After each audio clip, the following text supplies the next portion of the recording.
Hello, hello, hello, and welcome to English Learning for Curious Minds by Leonardo English, the show where you can listen to fascinating stories and learn weird and wonderful things about the world at the same time as improving your English. I'm Alistair Budge, and today is the start of another 3-part mini-series, this time on troubled but iconic American musicians of the 1950s and 60s. In part 1, today's episode, we'll talk about the man they called the genius, Ray Chales. His is an amazing story of escaping from dire poverty and tragic circumstances as a boy, through to becoming one of the most successful musicians of his time, against all the odds.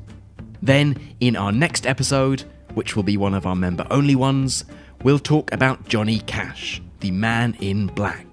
Another man who grew up in poverty yet became a defining voice of his generation.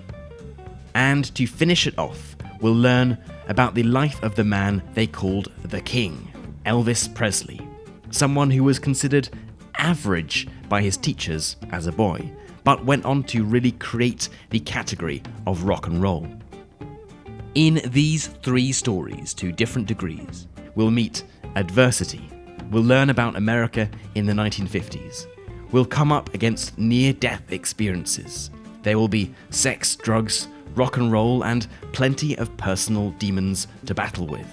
All 3 of these episodes have been a huge amount of fun to make, so I hope you'll enjoy them. Okay then, the amazing life of Ray Chales. It is hard to imagine many people who have had a tougher start to life than the subject of today's episode. Ray Charles Robinson was born on September the 23rd, 1930, in Georgia, in the deep south of the United States. His mother, Aretha, was 15 years old when she fell pregnant with him. His father left before Ray really knew him, and he was brought up by his devoted young mother. He had a younger brother, George, who was born before Ray's first birthday. Yet nobody seemed to know who his father was, and he certainly wasn't around. So, while she was still a teenager herself, Ray Charles's mother was busy looking after 2 young boys, trying to make ends meet. They lived in abject poverty. They were dirt poor. What's more, the country they lived in, and in particular the area of the country, the deep south of the United States, was very racist.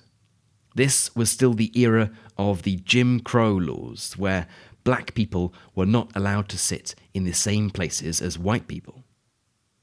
So, we have this brave young mother trying to bring up 2 children in an institutionally racist country, and this family, given their poverty and lack of a father figure, were at an even greater disadvantage than most African Americans at the time. In his autobiography, Ray Charles would later write, "Even compared to other blacks, we were on the bottom of the ladder, looking up at everyone else. Nothing below us except the ground." Ray Charles was also to experience deep personal tragedy and huge trauma when, as a 4-year-old, he saw his young brother drowning to death in the bath. As if the cards weren't already sufficiently stacked against him, as a young black boy who had lost a brother, growing up poor with a teenage mother in an institutionally racist America, the young Ray Charles was starting to lose his sight. He was going blind. He suffered from something called glaucoma, a condition that damages the optic nerve and can cause blindness. And by the time he was 7 years old, he was completely blind. His mother tried her hardest to find a school that would take a young, blind black boy with no money to his name, and eventually found one in Florida, where Ray Charles went when he was 7 years old. It was to be here that the young Ray Charles started to develop a great talent for music, in particular on the piano. He had begun playing music when he was a much younger boy, at even 3 years old, but it was here at this school that he really started to excel. Now, to state the obvious, the piano is not an easy instrument to play if you are blind, especially when you are first learning how to play it. If you watch famous pianists now, their hands move up and down the keyboard and they barely need to look. But that is the product of tens of thousands of hours of practice. Because he was blind, Ray Chales needed to use Braille music, music specifically designed to be read by blind people with their hands. He would learn the notes that needed to be played by the left hand by using his right hand to touch and read the music. Then he would learn the right hand movements by using his left hand to touch and read the music. And then, of course, he would have to memorize the music to play it together. Learning the piano when you are blind is certainly no mean feat. Now, although by all accounts Ray's time at the school for the blind was a happy one, further tragedy was to befall him when, in 1945, his devoted mother died before her 30th birthday. Aged 14, he was now completely alone in the world. No brother, no mother, and he had never known his father. This tragedy caused Ray Chales to drop out of school and go and join a friend of his mother's in Jacksonville, the largest city in Florida. He managed to get some work playing piano, but it was incredibly low paid, and he barely made enough money to eat. Ray Chales had bigger hopes and dreams than playing in someone else's band, though. He wanted to write his own music, to create his own songs, to carve his own path in the world. The musical expectations at this time in the United States were clearly fixed. There were clearly defined genres and expectations of the kind of music someone would make based on the colour of their skin. And if you were black, the expectation was that you'd play jazz music. The most successful jazz musician at the time that Ray Chales was growing up was Nat King Cole. When Ray Chales started to write his own music, it was really in the style of Nat King Cole. It's slow, soulful jazz music.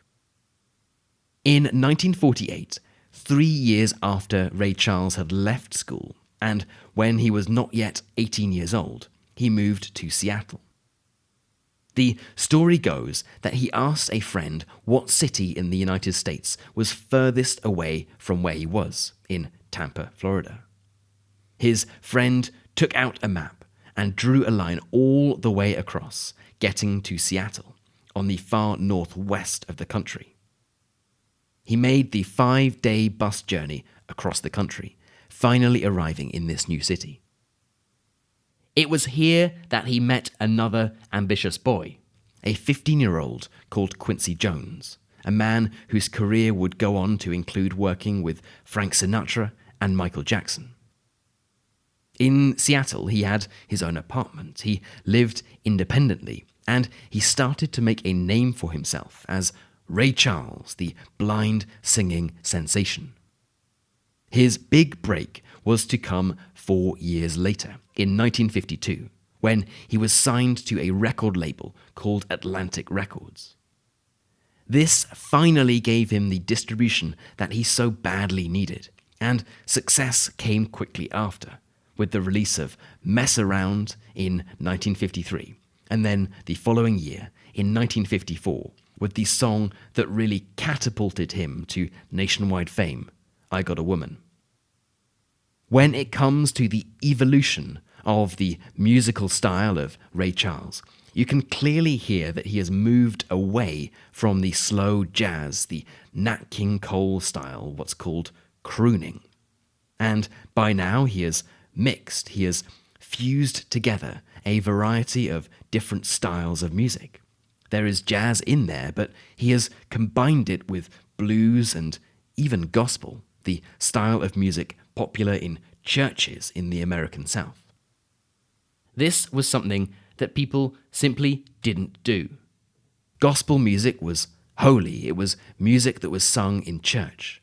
Blues, on the other hand, was sexual. It was smooth. It was the opposite of gospel.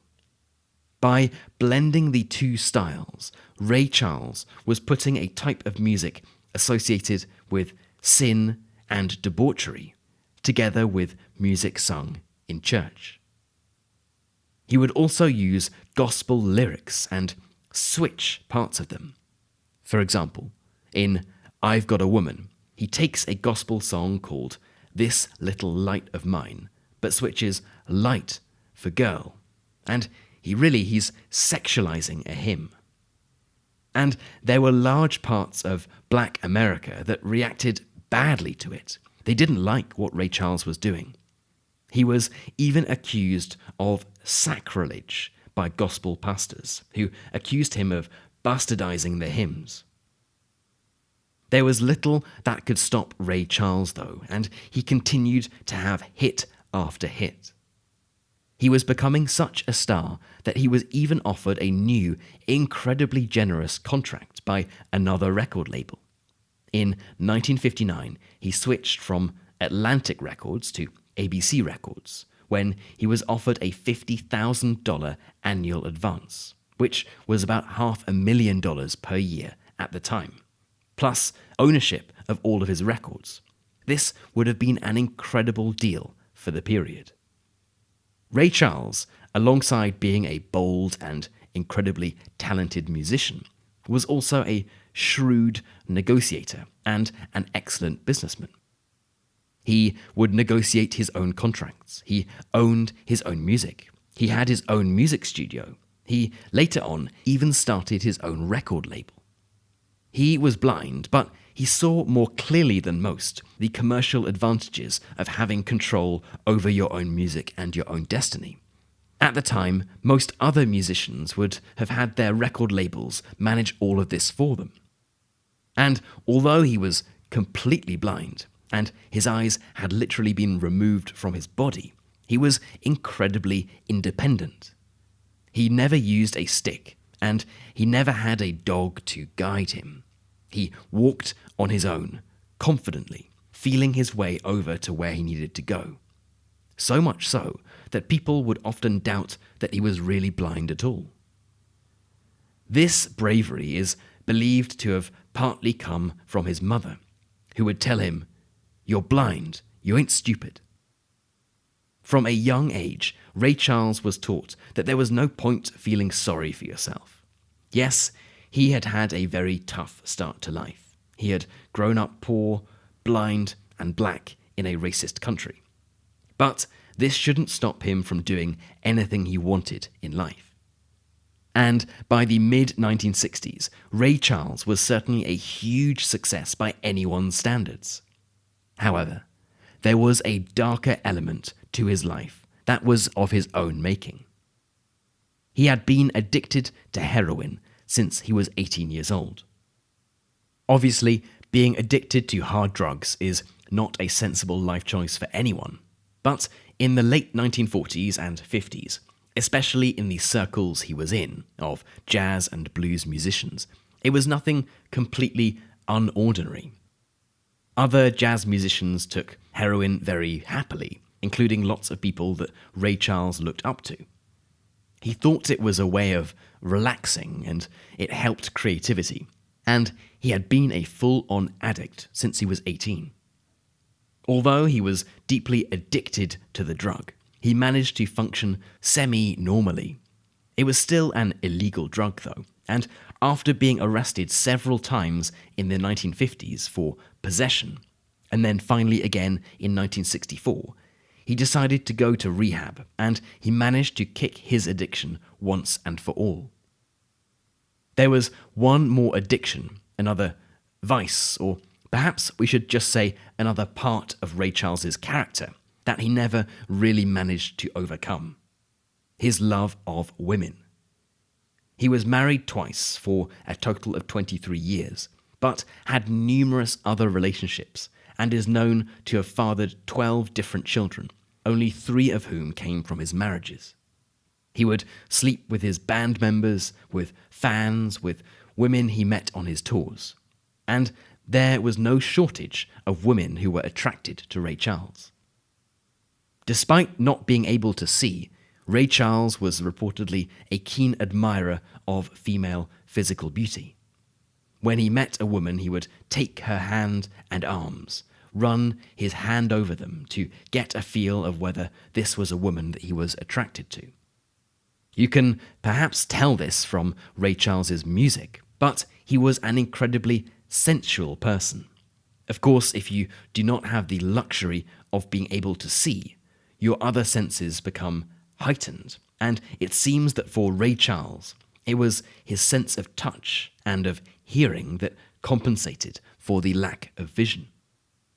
Musically, he went on to become a national and global sensation. He made more than 60 albums, won countless awards, and has had a profound influence on the generation of musicians who followed him. He died at his home in Beverly Hills in 2004, aged 73, after complications from liver surgery, leaving behind an incredible back catalogue and a completely new and unique sound. Despite all of the odds, despite the deck being stacked against him, he went on to be one of the defining voices of his generation. He never felt that people should be sympathetic towards him, or that he was unlucky in life. He never let his blindness stop him from doing anything. He was a truly determined and evidently a very brave man. And perhaps there is no greater compliment of Ray Chales than how another musical icon, Frank Sinatra, was to describe him. He called him the only true genius in our business. Okay then, that is it for today's episode, The Amazing Life of Ray Chales. As a reminder, this was part 1 of a 3-part miniseries. Next up will be Johnny Cash, the Man in Black. Then part 3 is going to be on Elvis Presley. As always, I would love to know what you thought of this episode. For the Ray Chales fans out there, what is your favourite of his songs and why? Where else can you see the influences of Ray Chales? And what other examples can you think of people who did not let obstacles get in their way? I would love to know. So you can head right into our community forum, which is at community.leonardoenglish.com, and get chatting away to other curious minds. You've been listening to English Learning for Curious Minds by Leonardo English. I'm Alistair Budge. You stay safe, and I'll catch you in the next episode.